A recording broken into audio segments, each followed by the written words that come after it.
Hey, good afternoon. It's Monday, August 24. I finished work and now I'm back to work on the bus.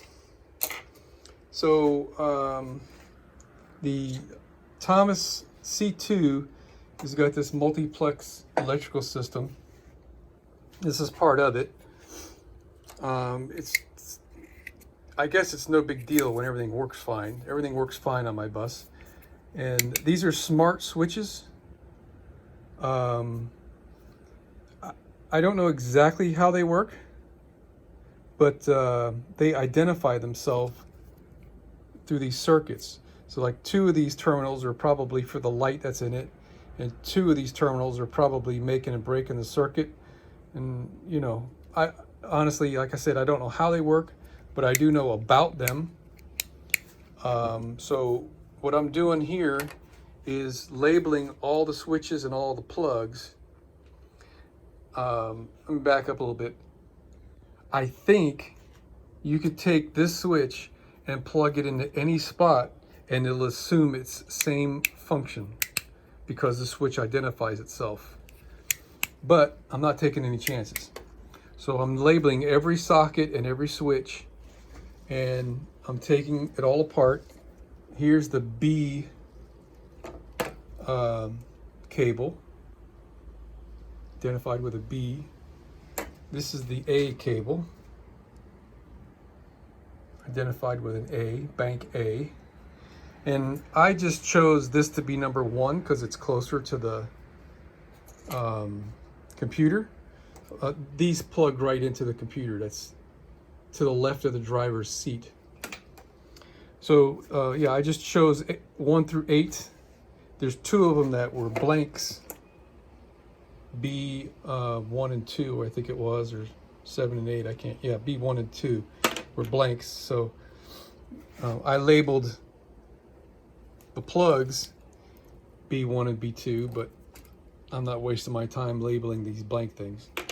So what I'm going to do, I only need a few of these circuits, right? I need the air conditioner, the fan high and low. I don't need the strobe light. The dimmer, that is the, the dimmer is the dash lights, bright and dim. This used to blink. This is a light that would blink when the warning lights were turned on. This is active noise. When you flick this, it would turn off the air conditioner, fans, and the radio. So it'll make it quiet if, for example, you need to make a phone call or whatever, I guess. I don't need that. And I'm getting ready to unplug these. They're really hard to unplug. The plugs are really tight. I don't need the door open and close. I don't need master warning. I don't need the amber warning. I don't need these lights. One of these dome lights I need. The fan went to a different control module that's burnt up, so I don't need that one. This is driver's dome, and this is like the dome lights for the back. Now, doesn't mean I can't use these for something else, but for now, I just need the handful of them. And what I'm doing is, being in this heavy steel plate, they've been a little bit vulnerable to get damaged. So I'm taking the initial steps of getting them out of the plate, and I'm going to roll up the ones I don't need, put the switches back on them, and tuck them up in the dash. And the ones I do need, I don't know exactly what I'm going to do yet because I don't have my new console built yet. But I want to get the bus back and drivable, and I don't want to turn the key on without these plugged in because I'm afraid it might throw me a code. And I don't have a code reader to clear the codes, although I'd have learned you can just disconnect the battery for a while, I don't know, a few minutes or something, and it cleared my anti-lock brake code that I inadvertently created unplugging stuff. But anyway, that's what we're doing here, and maybe in a little bit I'll show you what we're trying to get started on the inside. All right, just checking some things here.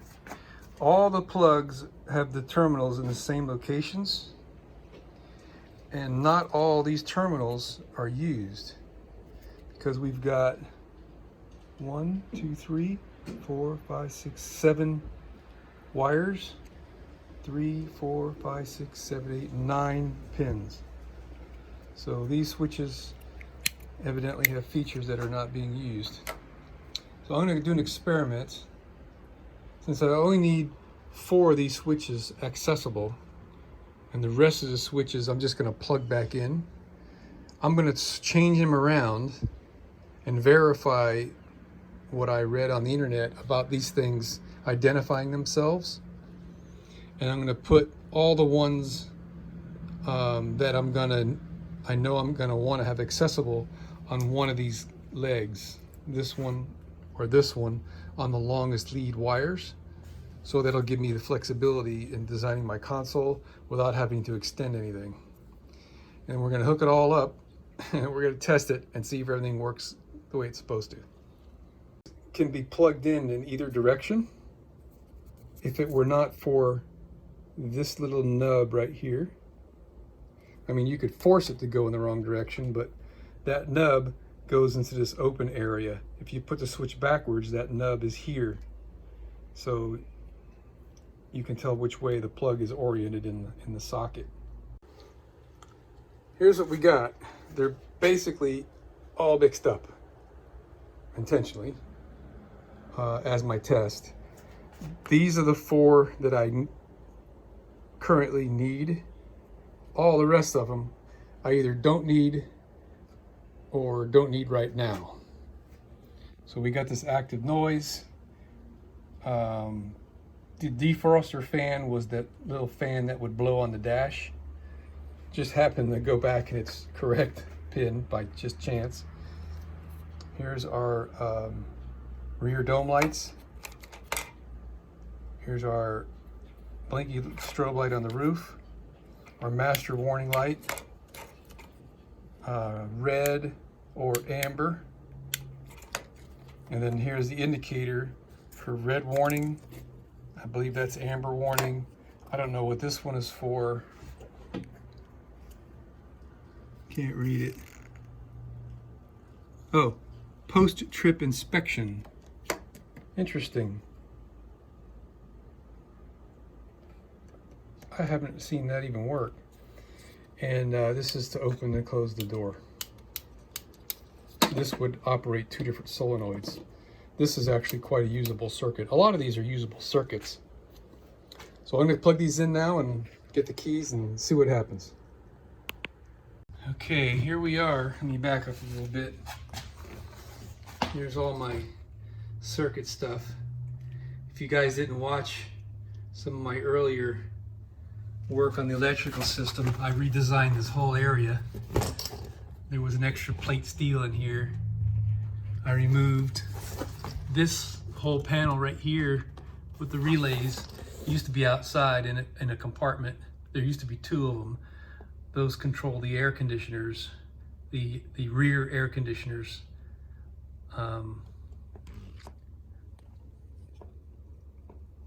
Like that one. And there was one in the back. We removed one of them. This is my just regular old fuse panel. That was in another place. I moved it over here to make room so I can install that in here and gave me some room for extra stuff if I need to decide I want to install. And here's where my accessory stuff gets connected. I got bank A, bank B, bank C I never had. So I'm going to plug these into their respective banks where they're supposed to be. A is the one on top, which is a preferred one anyway. And I chose to use the A bank just because I'm on the A team here. So we're going to plug these in and give it a try. Okay, so for reasons that I can't explain right now, this motor stopped working. It stopped working once before, and I took it apart and I found out that the brushes were sticky in their holders. And all I did was clean it and sand down the brushes so they would be fit loosely in their holders. And it'd been working fine, but the other day it stopped working altogether, and I disconnected it and did a main line, and it doesn't run. So to simulate the motor running and not running with the switch, I just hooked up this buzzer, and that ought to do its thing. So let's see what happens if we turn on the keys.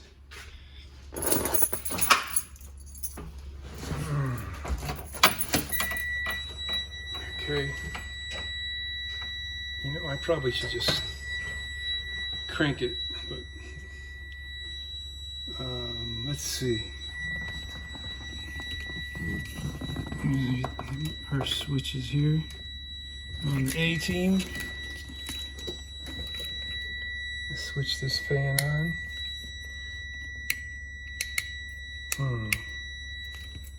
I would have expected to hear that beeper go.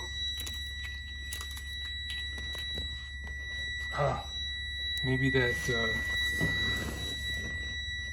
silence. Okay, well, this one was working, doing something. Master blank.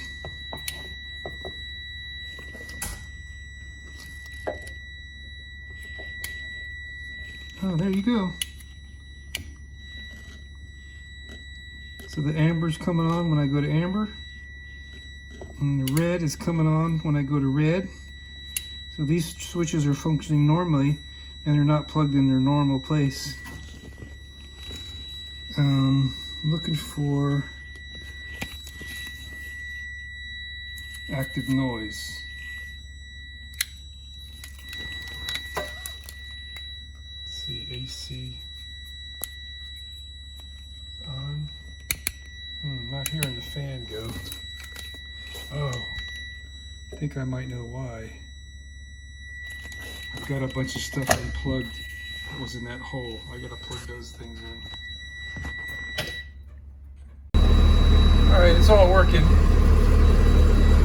I didn't realize I had to crank it up. Maybe I needed to crank it up for everything to do its thing, but the active noise was messing with me. So I got AC. Hear the buzzer back there buzzing.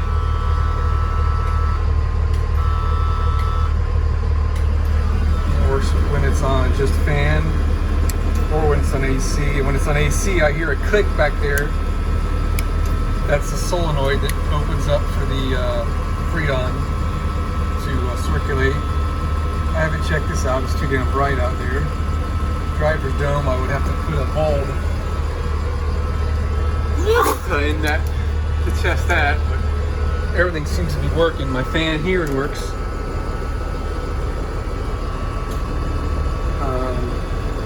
It requires that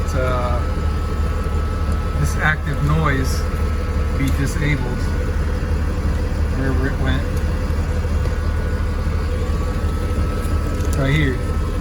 You turn this active noise, it shuts off the AC, all the air conditioners, and it also shuts the radio off.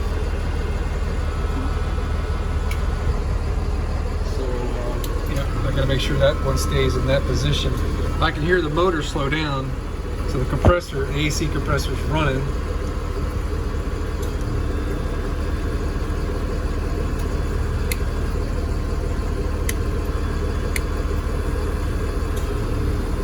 Yep, everything's working fine. Great. All right, you're not gonna believe this shit that they did. So I want to separate these four from all the rest at the full length of the wire, and I guess like within their bundle. But the way they made this, they're all freaking twisted. So the only way to do what I want to do is I'm going to have to pull the terminals out of the connector one at a time and unscramble them. What a freaking pain in the... Now all those I'm just going to roll up and tuck up in there somewhere, along with these, as soon as I get them unscrambled. Now learning something here too. All these right here with this heat shrink, they're all being fed with one wire. That one feeds those three, and this one feeds 5. So that one wire is feeding all 8 of these with a ground or a hot or something, who knows. All right, well, I don't have to sit here on the floor to do this job. I can bring this in the house and work in the kitchen counter or something comfortable and unscramble these so I can easily utilize them. And what it's really awesome is this wire is long enough to go anywhere I want in my console when I build it. Like, for example, the air conditioner, I was talking with the missus about this. The air conditioner controls, I want to have further to the back so my passenger can control the air conditioner as well as I can. And this dimmer for the lights will be towards the front, and this driver dome light will be up there toward the front. So cool beans. All right, so I was looking at this a little bit ago, where all these wires here, these 5 and these 3 are all powered with this one. That's repeated here. There's 3, and then there's this one that's got 5 in it. I'll bet you anything, one of those is a ground and the other one's a hot. But yeah, I'm gonna take this fully apart and unscramble them for sure. Weird. I don't understand the logic. I thought I did. So here's the 1 turns into 5. Here's the other 1 and turns into 5. Then I got this one that 1 turns into 3. There's only one of them that 1 turns into 3. And it goes to all the long ones that I'm going to keep. These are the ones I want to roll up. So that's kind of nice, I guess. The bummer is that these 1 to 5 connections are kind of far down the line here. Some of them are going into the switches I want to keep. So it means they're on a short tether to switches I want to get rid of. The only way to fix that would be to replace a section of this white wire and tie it in further down here, which I have no problem doing that and redoing how these things are done. But I need to get some wire that is something like this to make those splices. Anyway, it would work, but I'm a little bit too anal to do anything that doesn't look like it matches. So I'm just gonna further separate these a little bit and identify which ones are going where, and maybe mark them with a red Sharpie or something so I could see what I've got to do. And that's probably as far as I'm going to get, because this is some pretty high quality wire. I like how it feels. It's quite flexible, and I don't know what the gauge is, but that won't be too hard to figure out. It's probably like 22 gauge or something. Yeah. What I did here was I used my wire stripper, and I put 2 cuts, and then I took a razor blade and I skinned back the edge and pulled out a piece. And then what I'm doing, I'm taking my strippers and determining the wire gauge Right there is 24 gauge.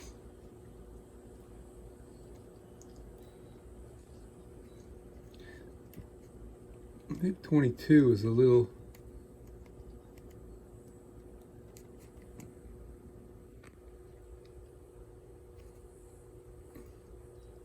That's the 22 there, right?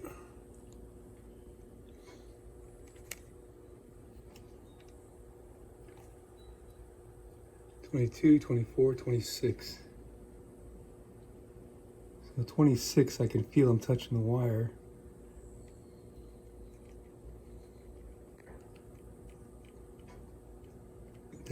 I'm squeezing down fully and it doesn't cut. So that tells me I'm pretty confident. 24 gauge wire. So I got to get a roll of some 24 gauge wire in white from somewhere without paying an arm and a leg. I wish Radio Shack was still around. I missed that place.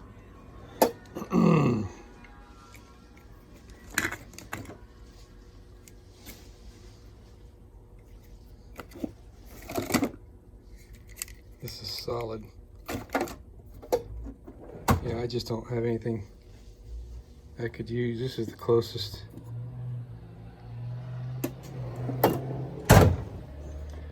All right, kind of hit the internet.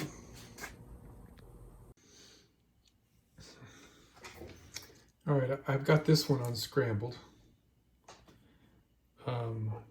Pretty much I had to take out damn near every one of these wires one at a time and unscramble it from the pack. And I got a little Scotch tape on here to help keep me organized. And I think I'll go back as far as here and leave that alone, which means that this group right here is the only one that I'm going to redo. And what I'm going to do is I'm going to extend all these to down here someplace, just so that it gives me more individual groups of length like this. So with that being said, I'm going to go ahead and cut all these off and know that any cut wire is all going to lead back to this one right here. God dang it, I'm sorry. I'm going to go ahead and cut all these wires that all join to this one right here. And then that way I know all the ones that are free here all need to be extended back to here someplace. So there's the first one. This is final tape in place. Here's the one wire that needs to be extended. And then all the rest of them kind of go where they go. And this one terminates right here. And I think I'll just leave those the way they are. All right, one down, 7 more to go. 3 of them done, except for the one wire, of course. This is a lot easier to do when you don't have your cat wanting to play with the wires. Yes, you. That's better. So, except for the one common wire, I have them all separated and ready to go.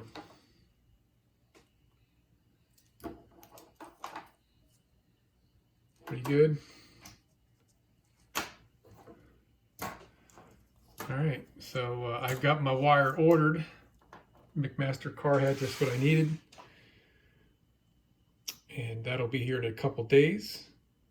I've already got heat shrink tubing, so I'll solder these connections. And this will be ready to put back in the bus.